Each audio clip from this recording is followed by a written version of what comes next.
Okay, so we are going to start with our topic, that is direct tax.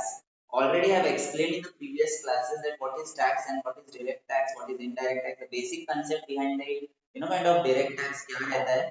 Okay, so I have already taught that कि what is direct tax actually. So देखो tax क्या रहता है, it is a compulsory charge levied by the government. एक charge रहता है, एक fees रहता है जो government क्या करता है, चार्ज करता है. अब ये गवर्नमेंट क्यों चार्ज करता है tax, why, what is the requirement of what is the requirement और what is the basic motive behind charging tax on the public. Government क्यों चार्ज करता है ये टैक्स पब्लिक के ऊपर. So it basic form of revenue. ये जो tax government charge करता है ना, ये बेसिक रेवेन्यू रहता है. ओके, रेवेन्यू इनकम रहता है गवर्नमेंट के लिए. और ये जो इनकम रहता है, ये जो रेवेन्यू रहता है गवर्नमेंट ये स्पेंड करता है. किसके ऊपर स्पेंड करता है, हम लोग के ऊपर ही स्पेंड करता है. किस चीज में, देखो आप लोग को गवर्नमेंट क्या करता है, इंफ्रास्ट्रक्चरल फैसिलिटीज प्रोवाइड करता है, जैसे कि डैम्स कंस्ट्रक्ट करना, रोड्स कंस्ट्रक्ट करना, बिल्डिंग्स कंस्ट्रक्ट करना. तो ये एक्सपेंडिचर जो गवर्नमेंट करता है उसके लिए भी तो पैसा लगेगा गवर्नमेंट को. तो वो पैसा गवर्नमेंट किधर से लाएगा, ये टैक्स जो हम लोग से कलेक्ट करता है वही पैसा गवर्नमेंट क्या करता है, यूटिलाइज करता है, providing the benefits for the welfare of the society. Tax दो टाइप के रहते हैं, one is direct tax and another is indirect tax. What is direct tax is, तो डायरेक्ट टैक्स है ना, डायरेक्टली किसी के इनकम के ऊपर हम लोग चार्ज करते हैं तो उसको बोलेंगे direct tax. Okay, directly charge किया जाता है, किसी थर्ड पर्सन को हम लोग यहाँ पर इन्वॉल्व नहीं करेंगे. ओके, जैसे कि इनकम टैक्स, वो ना प्रोग्रेसिव इन नेचर. प्रोग्रेसिव मतलब क्या रहता है कि जैसे जैसे आपका इनकम का अमाउंट बढ़ेगा वैसे वैसे ही आपका टैक्स का अमाउंट भी क्या करेगा, बढ़ेगा. That is progressive nature of tax. ये अभी मैं जस्ट एक रिवीजन करवा रहा है, मैं इतने डिटेल में नहीं जा रहा because first lecture I have already taught this. Okay, तो this is a basic thing about tax जो मुझे आपको बताना है. ओके, फिर डायरेक्ट टैक्स के बाद आता है इनडायरेक्ट टैक्स.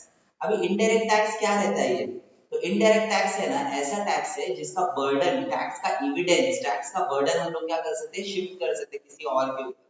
ओके, फिर बाद में उन्होंने बोला ये जो इनडायरेक्ट टैक्स है ये रिग्रेसिव है नेचर. रिग्रेसिव मतलब क्या रहता है, सबको सेम अमाउंट ऑफ टैक्स पे करना पड़ेगा. सबको क्या करना पड़ेगा, सेम अमाउंट ऑफ टैक्स. चाहे अंबानी आए उनको भी सेम पे करना पड़ेगा, चाहे आप आए आपको भी क्या करना पड़ेगा, सेम टैक्स पे करना पड़ेगा. इनडायरेक्ट टैक्स का बेस्ट एग्जांपल है GST, goods and service tax. GST पता रहेगा आपको. तो ये जो जीएसटी है ये सबको क्या करना पड़ता है, सेम पे करना पड़ता है. ओके, फॉर एग्जांपल एक बिस्किट लेने जाते हो पार्ले जी का, उसके ऊपर जीएसटी आपको पे करना पड़ेगा. तो आप जब पार्ले जी खरीदने जाओगे तो आपको कितने पे मिलेगा वो पार्ले जी, 5 रुपीज. और अगर अंबानी ने खरीदा तो उसको भी कितने में मिलेगा वो पार्ले जी, 5 रुपीज ही. तो जो जीएसटी का अमाउंट रहेगा वो 5 रुपीज के ऊपर, वो भी सेम आपने जितना पे किया है उतना ही अंबानी ने भी पे किया है. उसको कुछ अलग नहीं पे करना पड़ेगा कि उसका इनकम ज्यादा है तो उसको पार्ले जी को 5 रुपए में नहीं 10 रुपए में मिलेगा, ऐसा कुछ नहीं है. तो मुझे बोलने का ये है कि it is regressive in nature, मतलब चाहे कितना भी अमीर आदमी क्यों ना हो या फिर चाहे कितना भी गरीब आदमी क्यों ना हो, सबको सेम रेट पे क्या करना पड़ेगा, जीएसटी पे करना पड़ेगा. दैट इज इनडायरेक्ट टैक्स पे करना पड़ेगा. समझा इनडायरेक्ट टैक्स क्या है. डायरेक्ट टैक्स में वैसा केस नहीं होता. डायरेक्ट टैक्स में जैसे इनकम बढ़ेगा, जैसे कि अंबानी का इनकम ज्यादा है तो उसको ज्यादा टैक्स पे करना पड़ेगा डायरेक्ट टैक्स में ना. और हम लोग का इनकम कम रहता है तो हम लोग को कम टैक्स पे करना पड़ता है. ये डायरेक्ट टैक्स है. पर इनडायरेक्ट टैक्स में सबको सेम क्या करना पड़ेगा, टैक्स पे करना पड़ेगा. तो ये हो गया था टैक्स का पेमेंट का, indirect tax and direct tax क्या रहता है. फिर पावर किसके पास है लेवी करने का, टैक्स लेवी करने का पावर किसके पास है, तो कॉन्स्टिट्यूशन, अपना जो कॉन्स्टिट्यूशन है उसके पास पावर है कि किसके ऊपर क्या टैक्स चार्ज करना है, टैक्स का क्या लॉस है, क्या रूल्स है, क्या रेगुलेशंस है. सिर्फ और सिर्फ किसके पास पावर है, अथॉरिटी है, लॉ का, कॉन्स्टिट्यूशन के पास. फिर कॉन्स्टिट्यूशन अगर किसी दूसरे को राइट दे रहा है, पावर दे रहा है डिसीजंस लेने की, वो बात की बात है. पर the sole right to take decisions kind of on related to tax, taxation के रिलेटेड कुछ भी kind of rules regulations laws है, पावर है, तो वो कॉन्स्टिट्यूशन के पास है. फिर कॉन्स्टिट्यूशन बाद में किसको देता है, अथॉरिटी किसको नहीं देता, that is the second part. पहला है power and authority lies to constitution of India, ये ध्यान देना.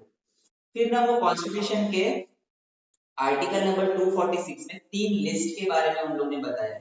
एक रहता है यूनियन लिस्ट, एक रहता है स्टेट लिस्ट और एक रहता है कॉन्करेंट लिस्ट. अब ये तीन लिस्ट है ना, ये तीनों लिस्ट में ना टैक्स के रिलेटेड कुछ कुछ डिटेल्स लिखे गए हैं. यूनियन लिस्ट में कुछ कुछ एंट्रीज है, स्टेट लिस्ट में कुछ कुछ एंट्रीज है और कॉन्करेंट लिस्ट में कुछ कुछ एंट्रीज है. तो लॉ क्या बोलता है, ये जो यूनियन लिस्ट है ना, इसमें जो कोई भी एंट्रीज है, जो कोई भी मैटर्स लिखे गए हैं ये यूनियन लिस्ट के अंदर, वो मैटर्स के रिलेटेड डिसीजंस लेने का या फिर रूल्स बनाने का पावर किसके पास है, पार्लियामेंट के पास है। यूनियन लिस्ट में जितने भी मैटर्स लिखे गए हैं उनके रिलेटेड डिसीजंस लेने का पावर पार्लियामेंट के पास है। स्टेट लिस्ट में जितने भी मैटर्स लिखे गए हैं उनके रिलेटेड डिसीजंस लेने का पावर लेजिस्लेचर के पास है, स्टेट के लेजिस्लेचर के पास। हर एक स्टेट का अलग अलग लेजिस्लेचर रहता है और वो लेजिस्लेचर को काइंड ऑफ पावर्स रूल्स बनाने का अथॉरिटी है। फिर बाद में आता है कॉन्करेंट लिस्ट। ये कॉन्करेंट लिस्ट में जो भी मैटर स्पेसिफाइड है उनके रिलेटेड डिसीजंस लेने का, रूल्स रेगुलेशंस बनाने का पावर किसके पास है, तो दोनों के पास, पार्लियामेंट के पास भी है और स्टेट लेजिस्लेचर के पास भी है। सो यूनियन लिस्ट के रिलेटेड डिसीजंस लेने का पार्लियामेंट के पास अथॉरिटी है, स्टेट लिस्ट के रिलेटेड डिसीजंस लेने का स्टेट लेजिस्लेचर के पास अथॉरिटी है, कॉन्करेंट लिस्ट के रिलेटेड कोई भी डिसीजंस लेने का है तो दोनों के पास है, मतलब पार्लियामेंट के पास भी as well as state legislature के पास भी। समझा या नहीं समझा इधर तक? हेलो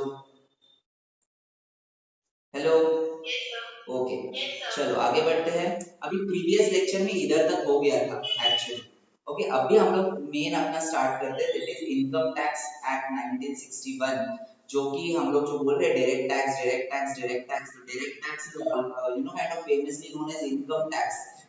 बहुत इंपॉर्टेंट है ये इनकम टैक्स। अभी पूरा हम लोग जो डायरेक्ट टैक्स पढ़ने वाले हैं वो इनकम टैक्स के बारे में ही पढ़ने वाले हैं। तो इनकम टैक्स एक्ट पास किया था 1961 में। Okay, income tax act came into force on 1st अप्रैल 1962। तो उन लोग क्या बोलते हैं, ये जो एक्ट बनाया था वो 1961 में बनाया था, पर एक्चुअली इन्फोर्स कब हुआ, एक्चुअली उसके ऊपर हम लोग ने काम करना कब चालू किया, 1962 को। कब? 1st अप्रैल 1962। ओके, एक्चुअली वो इन्फोर्स कब हुआ, एक्चुअली वो लॉन्च कब हुआ, तो 1962 में हम लोग उसके ऊपर क्या हो गया, इन्फोर्समेंट हो गया वो एक्ट को। ओके, अब वो बोलता है कि जो इनकम टैक्स एक्ट है ना 1961, ये पूरे इंडिया में अप्लाई होता है। ओके, पूरे इंडिया में, होल ऑफ इंडिया, मतलब कोई स्टेट ऐसा नहीं बोल सकता हम लोग ये एक्ट के अंदर नहीं आते, हम लोग इनकम टैक्स पे नहीं करेंगे, ऐसा कोई भी स्टेट बोल नहीं सकता। सब स्टेट के ऊपर क्या है, एप्लीकेबिलिटी है ये लॉ की, ये एक्ट। ओके, अभी उन्होंने बोला ये जो एक्ट है 1961 का इनकम टैक्स एक्ट, इसमें क्या है, तो उन्होंने बोला इसमें सेक्शन से 1 से लेके 298 तक, और उसमें 15 शेड्यूल्स है। हर एक शेड्यूल में अलग अलग चीजों के बारे में क्या करना है बताया गया है, कैसा सैलरी को चार्ज करना है, कैसे नहीं करना है, हर एक का डिटेल, पूरे लॉ का डिटेल हम लोग को ये शेड्यूल्स में मिल जाएगा और ये सेक्शंस में मिल जाएगा। फिर उन्होंने बोला है कि there is an income tax law. अब ये जो इनकम टैक्स लॉ है ना, ये कैसे बनता है वो देखिए। ये जो इनकम टैक्स लॉ है ना, ये बनता है 5 चीजों से। फर्स्ट है इनकम टैक्स एक्ट 1961, दिख रहा है ये आपको डायग्राम। फर्स्ट है इनकम टैक्स एक्ट 1961। फिर बाद में है सेकंड है इनकम टैक्स का जो रूल्स रेगुलेशंस है, जो कि 1962 में इन्फोर्स जब हुआ था वो एक्ट, तब रूल्स रेगुलेशंस जो एस्टैब्लिश किए थे वो। थर्ड है एनुअल फाइनेंस एक्ट। हर ईयर में I am talking, for each year there is one annual finance act which is passed. हर साल एक एनुअल फाइनेंस एक्ट पास किया जाता है और वो फाइनेंस एक्ट में वो ईयर के रूल्स रेगुलेशंस, कुछ चेंजेस रहेंगे, कुछ अमेंडमेंट्स रहेंगे, कुछ टैक्स के रेट्स में चेंजेस हुआ रहेगा, तो वो उस रूल्स, वो फाइनेंस एक्ट में क्या किया जाता है, स्पेसिफाई किया जाता है। फिर notifications and circulars by CBDT. ये सीबीडीटी क्या है, central board of direct tax. Okay, ये एक अथॉराइज्ड बोर्ड है डायरेक्ट टैक्स का, जो कि हर साल नोटिफिकेशन, सर्कुलर्स, क्लैरिफिकेशन कुछ चाहिए रहेगा, कुछ डाउट रहता है तो वो क्लैरिफाई करने के लिए नोटिफिकेशन, सर्कुलर सेंड करता है। And the last is, fifth is judicial decisions by the court. Court के अंदर कोई भी लॉ, टैक्स के रिलेटेड कोई केस पेंडिंग रहेगा और कोर्ट ने वो केस सॉल्व किया रहेगा, तो कोर्ट का जो डिसीजन रहता है वो भी बाइंडिंग रहता है और उसको भी हम लोग लॉ मान के चलेंगे। तो ये सारे पांचों चीज को मिला के हम लोग का एक लॉ बनता है, that is income tax law. पहला है इनकम टैक्स एक्ट 1961, फिर बाद में इनकम टैक्स रूल्स 1962, फिर एनुअल फाइनेंस एक्ट, फिर circulars and notifications by CBDT, and last is judicial decisions by court. ये पांचों का मिला के एक लॉ बनता है जिसको हम लोग बोलते हैं इनकम टैक्स लॉ। ओके, फिर आगे बढ़ते हैं, फिर आता है levy of income tax. Levy मतलब हम लोग कैसे चार्ज करते हैं इनकम टैक्स। इनकम टैक्स हम लोग बोल रहे हैं इनकम टैक्स पे करना है, इनकम टैक्स पे करना है, पर एक्चुअली वो कैसे चार्ज किया जाता है, कैसे कैलकुलेट किया जाता है, कैसे लेवी किया जाता है। तो वो बोलते हैं कि income tax is levied on the total income of a previous year of person. उन्होंने बोला है कि इनकम टैक्स हम लोग कैसे लेवी करेंगे, किसके ऊपर लेवी करेंगे, तो जो प्रीवियस ईयर में जो इनकम अर्न किया रहेगा किसी पर्सन ने, उसके इनकम के ऊपर हम लोग क्या करेंगे, इनकम टैक्स चार्ज करेंगे। तो ये प्रीवियस ईयर क्या है सर, तो अभी प्रीवियस ईयर मतलब क्या रहता है, पिछला साल। ओके, तो लॉ के अंदर ना दो ईयर है, one is assessment year and another is previous year. तो सर ये असेसमेंट ईयर क्या है और ये प्रीवियस ईयर क्या है, तो देखो असेसमेंट ईयर पहले जान लेते हैं क्या रहता है। Assessment year is the year 12 months, 12 महीने का प्रॉपर ईयर है असेसमेंट ईयर। ओके, उसको हम लोग करंट ईयर भी बोल सकते हैं। ओके, 12 मंथ्स का रहता है, which starts from 1st April and which ends to 31st March. Okay, उन्होंने बोला है असेसमेंट ईयर ऐसा ईयर है जिसका 12 महीने का पीरियड, 12 मंथ्स का पीरियड। फिर वो लॉ क्या बोलता है कि असेसमेंट ईयर ऐसा ईयर है जिसमें आपको टैक्स पे करने हैं। क्या बोलता है लॉ कि असेसमेंट ईयर ऐसा ईयर है जिस जिस ईयर में आप टैक्स पे करते हो गवर्नमेंट को। क्या करते हो, टैक्स पे करते हो गवर्नमेंट को। हाँ, ओके, इसका डेफिनेशन के एक हेड ऑफ एक लेक्चर हम लोग यूज करेंगे डेफिनेशंस पढ़ने के लिए, उसमें ये असेसमेंट ईयर और प्रीवियस ईयर हम लोग पढ़ नहीं पाए, बट फिलहाल के लिए यहाँ पर ये प्रीवियस ईयर एक टर्म आया है तो मुझे एक्सप्लेन करना ही पड़ेगा। So assessment year is a period of 12 months, okay, or it is a year in which we pay tax to government. Assessment year में हम लोग क्या करते हैं, हम लोग का टैक्स पे करते हैं। तो assessment year अगर ये है तो previous year क्या है सर, तो previous year मतलब जो assessment year के immediately पहले आता है उसको बोलते हैं previous year। मतलब अभी कौन सा ईयर चल रहा है, 2021, 2020 और 2021 चल रहा है, करेक्ट, 2021 ईयर चल रहा है। तो इसको अगर 2021 को अगर हम लोग असेसमेंट ईयर बोलेंगे तो इमीडिएटली उसके पहले वाला जो ईयर रहेगा वो अपना प्रीवियस ईयर है। तो पहले वाला कौन सा है, 2019-20। हाँ, तो वो आपका क्या है, प्रीवियस ईयर। 2019-20 क्या रहेगा, प्रीवियस ईयर। फिर लॉ क्या बोलता है, प्रीवियस ईयर मतलब ऐसा ईयर जिस ईयर में आपने इनकम अर्न किया है। लॉ क्या बोलता है, प्रीवियस ईयर ऐसा ईयर है जिसमें आपने इनकम अर्न किया है, मतलब जो ये इनकम हम लोग ने पिछले साल अर्न किया है उसका टैक्स हम लोग असेसमेंट ईयर में पे करें, मतलब नेक्स्ट ईयर।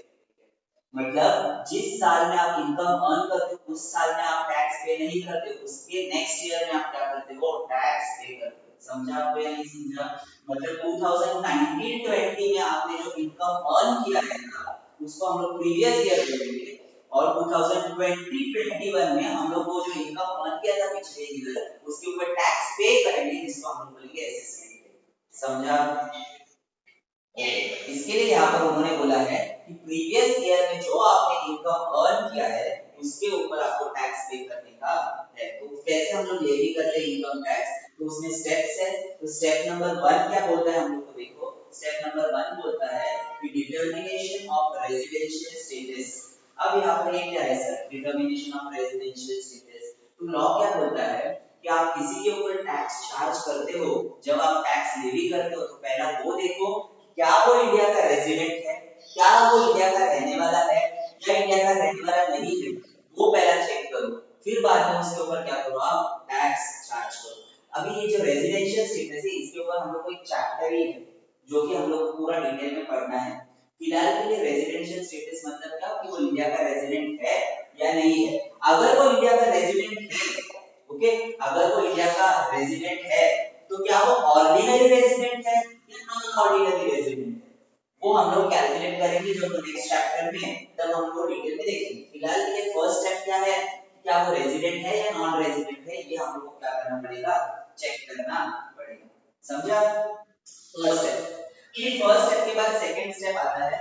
सेकंड स्टेप क्या बोलता है, classification of income under different heads.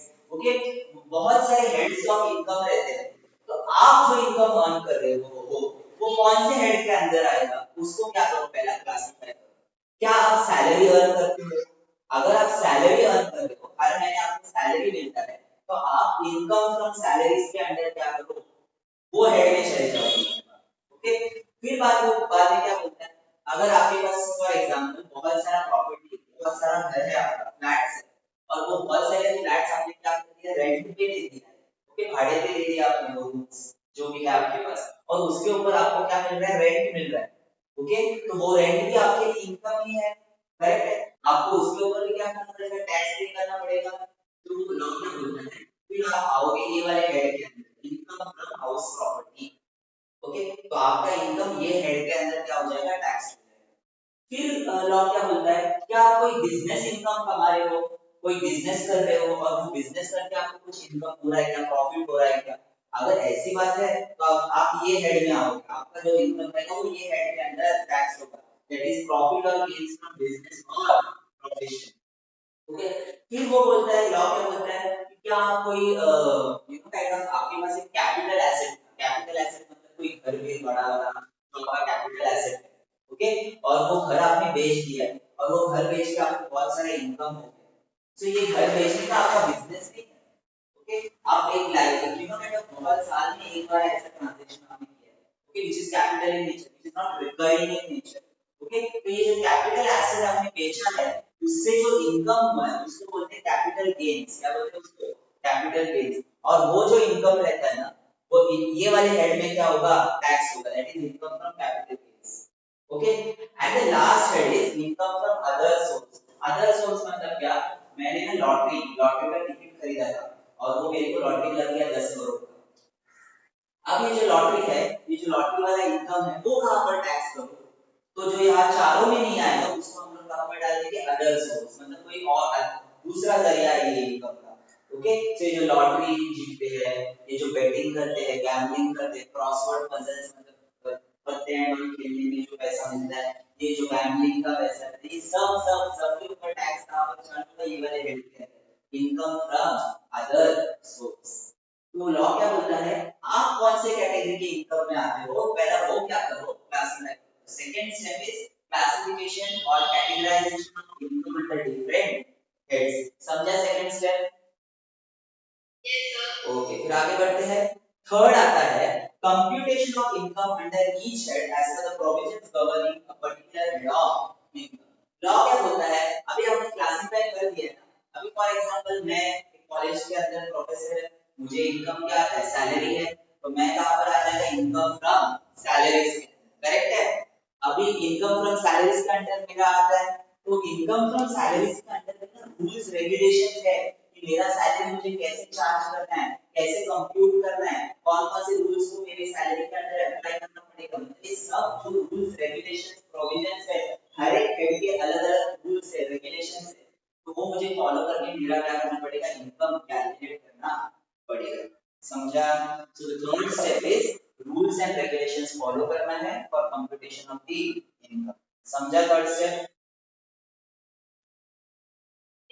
Okay, फिर नेक्स्ट पढ़ते हैं स्टेप 4। ना स्टेप 4 क्या बोलता है, clubbing of income of spouse, minor child in the income of a person who has diverted his income for the purpose of computation of tax liability। अब फिर बाद में नेक्स्ट लॉ क्या बोलता है कि आपका जो स्पाउस है, मतलब पत्नी एंड ऑल, या फिर कोई माइनर चाइल्ड, ओके, उनका इनकम आपके इनकम में प्लस कर दो और फिर टैक्स पे कर दो। फॉर एग्जांपल, एक जो माइनर चाइल्ड रहता है, माइनर चाइल्ड छोटे बच्चे लोग, इन लोग के पास से गवर्नमेंट टैक्स नहीं करके काइंड ऑफ कलेक्ट कर सकता। क्यों? क्योंकि एनी कॉन्ट्रैक्ट और anything, any kind of kind of contract अगर किसी माइनर के साथ करते हो, माइनर मतलब 18 साल से छोटे वाले बच्चों के साथ करते हो, तो उसको हम लोग वॉइड मानेंगे। ओके, तो उनके पास से तो हम लोग ले नहीं सकते टैक्स एंड ऑल। तो अभी ये देखो, फिल्म इंडस्ट्री में ये छोटे बच्चे लोग जो काम करते हैं, कितना पैसा कमाते हैं, इन लैक्स इन करोड़, राइट। तो इनके पास से गवर्नमेंट टैक्स नहीं कलेक्ट करेगा, मतलब बच्चे लोग मस्त कमाएंगे और इन लोग से टैक्स नहीं मिलेगा, इन लोग मतलब इन लोग के ऊपर टैक्स नहीं चार्ज करेगा। तो गवर्नमेंट क्या बोलता है कि ये माइनर अगर नहीं पे कर सकता है टैक्स, तो उसका जो इनकम है वो माइनर का उनके पेरेंट्स की इनकम में क्लब कर दो। मतलब अगर समझो एक बच्चा है कि 1 करोड़ रुपया कमा रहा है पूरे साल में, तो उसका जो 1 करोड़ है वो उसके फादर की इनकम में क्या कर दो, ऐड कर दो, और फिर वो टैक्स पे करेंगे, फादर पे करेंगे टैक्स, और टैक्स पे करेंगे। तो the next step is clubbing of income of minor in the salary of the guardian settle, मतलब उनके पेरेंट्स सेटल जो कोई भी गार्डियन रहेगा उनके सैलरी में उनके इनकम में इसका इनकम क्या कर दो, क्लब कर दो। ओके, फोर्थ स्टेप समझा। Now fifth step is set off or carry forward and set off losses against profit। सी अभी देखो कोई कोई बंदे ऐसे रहते हैं जो बहुत हेड्स में क्या होता है इनकम अर्न करते हैं, मतलब कि अभी फॉर एग्जांपल मेरा ही देखो, मैं अभी एक कॉलेज में प्रोफेसर है, मुझे सैलरी मिलता है, that is income from salary. मेरा एक खुद का बिजनेस भी है, ओके, वो बिजनेस में मैं प्रॉफिट कमा रहा है, तो वो मेरा आ जाएगा बिजनेस का profit and gains from business and profession, correct है। फिर मेरा घर भी था, बहुत सारे घर है मेरे, मैंने उनको रेंट पे दे दिया है, तो उसका इनकम भी आ रहा है मेरे को, तो वो इनकम फ्रॉम हाउस प्रॉपर्टी हो रहा है। तो लॉ क्या बोलता है, ऐसे एक बंदा अगर बहुत सारे काइंड ऑफ इनकम अर्न कर रहा है, इनकम फ्रॉम सैलरी भी अर्न कर रहा है, इनकम फ्रॉम हाउस प्रॉपर्टी भी अर्न कर रहा है, इनकम फ्रॉम बिजनेस भी अर्न कर रहा है, मतलब बिजनेस एंड प्रोफेशन तीनों भी कर रहा है। अभी फॉर एग्जांपल कभी कभी ऐसे होता है कि प्रॉफिट भी हो जाता है हमेशा, कभी कभी लॉस भी हो सकता है, राइट। तो अगर मेरा बिजनेस चला रहा है और वो बिजनेस में मुझे लॉस हो रहा है, तो गवर्नमेंट को टैक्स क्या पे करेंगे, अगर लॉस हो रहा है तो प्रॉफिट ही नहीं हो रहा है तो टैक्स कहां से पे करेंगे। तो गवर्नमेंट भी थोड़ा हम लोग के लिए लीनियंसी दिखाता है, गवर्नमेंट क्या बोल रहा है, अगर किसी हेड में अगर आप लॉस कमा रहे हो तो वो लॉस को आप लोग दूसरे हेड के प्रॉफिट में क्या कर सकते हो, एडजस्ट कर सकते हो। मतलब क्या, अभी मुझे यहाँ पर बिजनेस में लॉस हो रहा है, तो जो मेरा दूसरा इनकम फ्रॉम सैलरी है, मेरा जो इनकम फ्रॉम हाउस प्रॉपर्टी है, उस इनकम में ये लॉस को मैं क्या कर सकता है, एडजस्ट कर सकता है, सेट ऑफ ले सकता है उसका। ओके, समझा ये, adjusting the profit, adjusting the losses against profits, समझा ये स्टेप 5। फिर बाद में आता है ये सब करने के बाद, मतलब कि आप रेजिडेंशियल स्टेटस फर्स्ट स्टेप में हम लोग ने देखा, फिर बाद में हम लोग ने इनकम को अलग अलग हेड्स में बांट दिया, फिर अलग अलग हेड्स में बांटने के बाद अलग अलग हेड्स के जो रूल्स रेगुलेशंस है वो फॉलो करके हम लोग ने इनकम कैलकुलेट किया। फिर वो करने के बाद अगर कोई माइनर चाइल्ड है, छोटा बच्चा है, तो उसका इनकम में हम लोग क्या करेंगे, उसके गार्डियंस के पेरेंट्स के इनकम में क्लब कर देंगे। फिर फिफ्थ स्टेप क्या देखा हम लोग ने कि अगर कोई हेड के अगर मुझे लॉस हो रहा है तो वो लॉस को मैं प्रॉफिट्स के साथ क्या कर सकता है, दूसरे हेड के प्रॉफिट्स के साथ एडजस्टमेंट ले सकता है। ये सब करने के बाद जो एक फाइनल अमाउंट आपको आता है उसको बोलते हैं ग्रॉस टोटल इनकम। क्या बोलते हैं उसको, gross total income, that is step 6। देखो स्टेप 6 में लिखा है computation of gross total income. फिर स्टेप 6 के बाद ना स्टेप 7 आता है जिसमें आपको डिडक्शंस मिलता है। अब ये डिडक्शंस क्या रहता है एक्चुअली, ये डिडक्शंस है ना, गवर्नमेंट आपको डिडक्शन देता है। डिडक्शंस मतलब आप आपके इनकम में से इसको डिडक्ट कर सकते हैं, ये अमाउंट को क्या कर सकते हैं, डिडक्ट कर सकते हैं। अब ये कौन सा अमाउंट रहेगा, तो ये गवर्नमेंट क्या बोलता है, तुम लोग लोन लेते हो किसी चीज के लिए, घर खरीदने के लिए लोन लिया है, या फिर कोई हायर एजुकेशन, अच्छा काइंड ऑफ क्वालिफिकेशन लेने के लिए, हायर एजुकेशन के लिए आपने क्या किया, लोन लिया है, तो वो लोन के अमाउंट का आप डिडक्शन क्या कर सकते हैं। There are certain kind of things which are taken into consideration,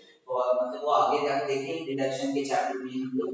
पर फिलहाल के लिए एक एग्जांपल मुझे देने का था कि जो लोन का अमाउंट है आपने लिया हुआ है उसके रिलेटेड आपको क्या मिल जाएगा, डिडक्शन मिल जाएगा। आप जो हर साल में जो प्रीमियम पे करते हो एलआईसी का, ओके, तो गवर्नमेंट बोल रहा है ये तो आपका खर्चा है, ये एलआईसी का प्रीमियम आप पे कर रहे हो, तो इसका आप क्या कर सकते हो, डिडक्शंस ले सकते हो। तो ये गवर्नमेंट का बताया डिडक्शंस ले लो। फिर डिडक्शंस लेना मतलब कि माइनस कर दो इतना अमाउंट आपने जितना भी खर्चा किया है ना, तो उसको क्या कर दो, माइनस कर दो। ये डिडक्शंस मिल जाएगा आपको स्टेप 7 में। स्टेप 7 के बाद मतलब आपका जो स्टेप 6 है ग्रॉस इनकम, वो ग्रॉस इनकम में से ये डिडक्शंस को माइनस करो, और ये जो माइनस करने के बाद आपको जो अमाउंट मिल जाएगा that will be your total income, that is step 8 total income. फिर बाद में जो टोटल इनकम आपको मिला है उसके ऊपर आपको परसेंटेज चार्ज करना, आपका टैक्स, आपका क्या करना पड़ेगा, टैक्स का परसेंटेज आपको क्या करना पड़ेगा, उसके ऊपर चार्ज करना पड़ेगा। So this was the step कि कैसे हम लोग क्या करते हैं, लेवी करते हैं टैक्स, टैक्स कैसे लेवी किया जाता है। फिर बाद में डेफिनेशन का पार्ट हम लोग कर देंगे, रिबेट पढ़ लेते हैं। अब ये क्या है रिबेट,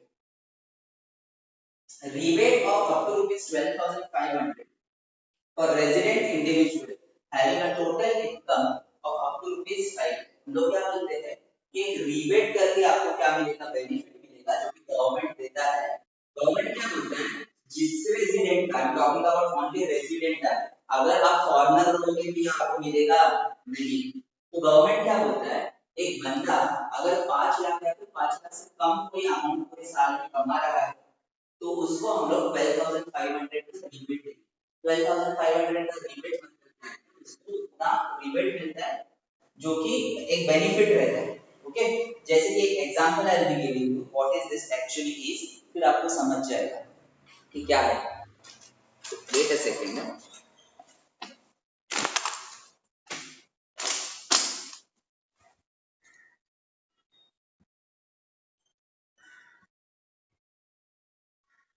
दिख रहा है ये आपको? हेलो, नहीं दिख रहा है आपको? ब्लैंक पेपर तो दिख रहा है? हाँ वही वही वही, उसके ऊपर में लिख रहा है, फिर आपको दिखेगा। ओके, तो लेट्स स्टार्ट। अभी देखो, there are certain tax limits, tax का रेट्स है, मैं बता रहा हूँ आपको। Okay, see for an individual, एक इंडिविजुअल के लिए मतलब मेरे जैसे आपके जैसे जो इंडिविजुअल्स रहेंगे उनको क्या रेट के ऊपर टैक्स चार्ज करना पड़ेगा। तो ये जो टैक्स रेट्स है ना, मैं पुराने वाले बता रहा है, नए एडिशन वाले नहीं, टैक्स रेट में चेंज हुआ है। ओके, तो वो चेंज वाला नहीं, मैं पुराना वाला ही आपको एक एग्जांपल दे रहा है क्योंकि आपके टेक्स्ट बुक में पुराना वाला ही है। Okay, so I will be just explaining you कि क्या है। सी, लॉ क्या बोलता है, अगर आपका पूरे ईयर में अगर आपका इनकम 2,50,000 तक है, अगर आपका इनकम 2,50,000 है तो आपको कुछ टैक्स पे करने की जरूरत नहीं, नील, कुछ पे करने की जरूरत नहीं। फिर बाद में बोलता है अगर आपका इनकम 2,50,000 और 5 लाख के बीच में है, ये दो अमाउंट के अगर बीच में अगर आपका इनकम है पूरे साल में, तो आपको उसके ऊपर 5% टैक्स पे करना पड़ेगा, 5%। फिर वो लोग क्या बोलते हैं, अब 5 लाख के ऊपर अगर है, ओके, 5 लाख के ऊपर अगर है, I will explain you the new वाला। ओके, 5 लाख के ऊपर वाला है अप टू 7,50,000, तो उसके ऊपर आपको 10% क्या बनना पड़ेगा, पे करना। ओके, फिर और लॉ ने और नया नया क्या किया है, चेंजेस लाया है। फिलहाल के लिए मुझे, मैं इतने ही एक्सप्लेन कर रहा, आपको टैक्स रेट्स में बाद में एक नेक्स्ट लेक्चर में एक्सप्लेन कर दूंगा पूरा टैक्स रेट। फिलहाल के लिए मुझे क्या बोलना है, अप टू 2,50,000 है तो आपको कुछ पे करने की जरूरत नहीं। 2,50,000 से लेके 5 लाख के बीच में है तो आपको 5% पे करना पड़ेगा, आपका जितना इनकम रहेगा। एंड 5 लाख से लेके 7,50,000 तक है तो 10% है। फिर आगे भी है, 7,50,000 से लेके 10 लाख तक अगर रहेगा तो 12% है। फिर बाद में 10 लाख टू 12,50,000 रहेगा तो 15% है। फिर बाद में 20%, ऐसा बहुत सारा टैक्स रेट है। आगे नया एडिशन में है, आई शो यू। ओके, पर फिलहाल के लिए मुझे ये बताने का है कि 2,50,000 तक इनकम है तो आपको कुछ भी पे करने की जरूरत नहीं। 2,50,000 से लेके 5 लाख के बीच में रहेगा तो आपको कितना पे करने का है, 5% पे करने का। सो लेट्स टेक कि मेरा इनकम 5 लाख है, मेरा इनकम कितना है, 5 लाख है। तो 5 लाख के ऊपर मुझे क्या करना पड़ेगा, टैक्स पे करना पड़ेगा। तो 5 लाख अगर मेरा इनकम है पूरे साल का तो मुझे टैक्स कैसे पे करना पड़ेगा वो दिखा रहा है। 2,50,000 तक मुझे कुछ पे करने की जरूरत नहीं है, नील। फिर 2,50,000 और 5 लाख के बीच में जो अमाउंट है उसके ऊपर मुझे 5% पे करना पड़ेगा। तो 2,50,000 से लेके 5 लाख के बीच में कितना अमाउंट रहेगा बता सकते हो आप? 2,50,000 और 5 लाख के बीच में कितना अमाउंट है? हाँ, माइनस करके 2,50,000 है, तो अगर ये माइनस करोगे तो आपको कितना रह जाएगा, 2,50,000। और उसके ऊपर आपको क्या करना पड़ेगा, 5% चार्ज करना पड़ेगा, विच विल कम टू 12,500। तो लॉ क्या बोलता है, अगर आप पूरे साल में 5 लाख रुपया कमाते हो, ओके, तो आपको कितना टैक्स पे करना पड़ेगा, 12,500। करेक्ट है, इतना आपको क्या करना पड़ेगा, टैक्स पे करना पड़ेगा। पर अभी हम लोग ने क्या पढ़ा था, रिबेट करके पढ़ा था।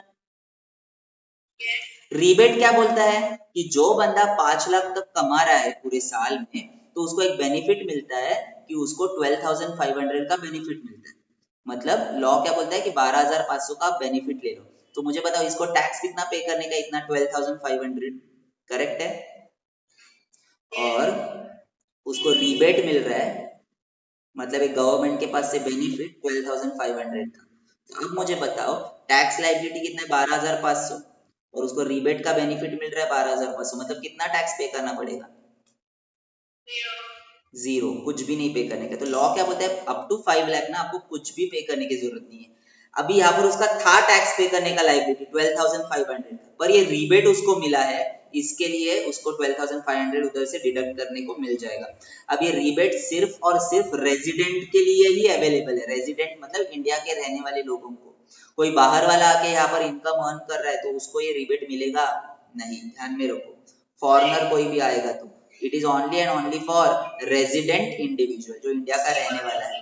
ओके, अभी यहाँ पर 5 लाख न होके यहाँ पर अगर 4 लाख होता इनकम, ओके, तो 4 लाख होता तो अप टू 2,50,000 तो नील आ जाएगा, अप टू 2,50,000 क्या आ जाएगा, नील। फिर 2,50,000 और 4 लाख, ये बीच में, इन दोनों के बीच में कितना अमाउंट आ जाएगा बताइए, 2,50,000 और 4 लाख के बीच में 1,50,000, 1,50,000। तो ये 1,50,000 के ऊपर आपको क्या पे करना है, 5% टैक्स पे करना है। तो कितना आ जाएगा 1,50,000 के ऊपर 5%, 1,50,000 इंटू 5% कितना आ रहा है, 7,000।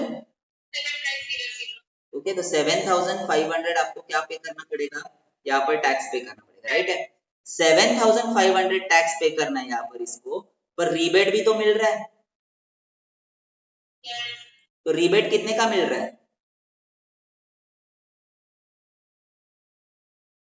रिबेट कितने का मिलेगा, तो इसको रिबेट मिलेगा 7,500। तो इसका टैक्स लायबिलिटी कितना हो जाएगा, पर आपने तो सर बोला था कि रिबेट तो 12,500 का मिलता है।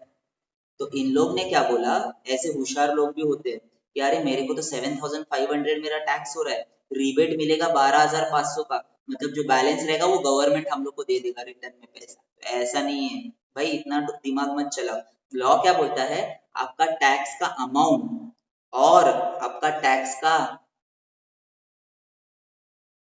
अमाउंट और आपका rebate, which ever is less, ये दोनों में से जो भी लेस रहेगा वही रिबेट का अमाउंट रहेगा। मतलब कि अभी टैक्स 7,500 है, आपका टैक्स का अमाउंट कितना है 7,500, और रिबेट आपको कितना देता है गवर्नमेंट 12,500। दोनों में से जो छोटा अमाउंट है वही रिबेट का रहेगा। कौन सा छोटा अमाउंट है, 7,500, तो 7,500 विल बी रिबेट। तो इसको वही इसमें लिख के दिया है उन लोग ने, एक बार पढ़ लेते हैं। देखो क्या लिख के दिया है उन्होंने, in order to provide a tax relief to an individual tax payer who are in the 5% tax slab. देखो मैंने बोला था ना 5% पे करना पड़ता है टैक्स, करेक्ट है, तो वही 5% इन लोग ने बोला है। Section 87A provides a rebate from the tax payable by an SSC being an individual resident in India. Individual resident, very important कि वो रेजिडेंट होना चाहिए, okay, whose total income does not exceeds 5 lakh, 5 lakh से उसका income ज्यादा नहीं होना चाहिए। The rebate shall be equal to the amount of income tax payable on the total income for an assessment year or the amount of 12,000 whichever is less। उन्होंने बोला है जितना आप टैक्स पे करोगे या फिर 12,500 whichever is लेस। तो वही मैंने आपको एग्जांपल दिया था whichever is less वाला, दोनों में से जो छोटा अमाउंट रहेगा वही आपको रिबेट का अमाउंट मिलेगा, okay. Consequently, any individual having total income up to rupees 5 lakh will not be required to pay tax। मतलब एक सिंपल टर्म्स में मुझे बोलूं मैं आपको कि जो भी बंदा 5 लाख तक कमाता है पूरे साल में, तो उसको जीरो टैक्स पे करने का है, कुछ भी टैक्स पे करने का नहीं। एक्चुअल में देखा जाए टैक्स पे करने का है उसको, पर उसको वो रिबेट मिलता है, और वो रिबेट मिलता है इसके लिए क्या हो जाता है, उसका टैक्स का लायबिलिटी जीरो हो जाता है। एक्चुअली एक सिंपल में बात किया जाए तो 5 लाख तक जो भी कमाएगा उसको टैक्स पे करने की जरूरत नहीं। समझा? Okay. In the next lecture, we'll be starting with the definitions